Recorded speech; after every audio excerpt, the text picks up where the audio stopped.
তুমি নিজের ইচ্ছায় এসেছিলে আমার কাছে, আমি তো ডাকিনি কোনোদিন। তুমি প্রথম বলেছিলে জীবনটায় একটু রং লাগাতে চাও, আমি বিশ্বাস করেছিলাম। ভাবিনি তোমার প্রত্যেক আচরণ এতটা হিসেবি হতে পারে।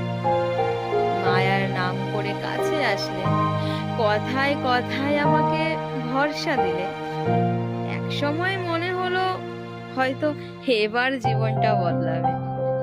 তুমি সেই ধারণা গড়ে দিলে আমার প্রত্যেক ভাবনার মধ্যে, কিন্তু শেষে যে জায়গায় নিয়ে গেলে সেটা ছিল কষ্টের সীমাহীন গর্ত। সেখান থেকে উঠতে গেলেই নিজেকেই দোষী মনে হয়।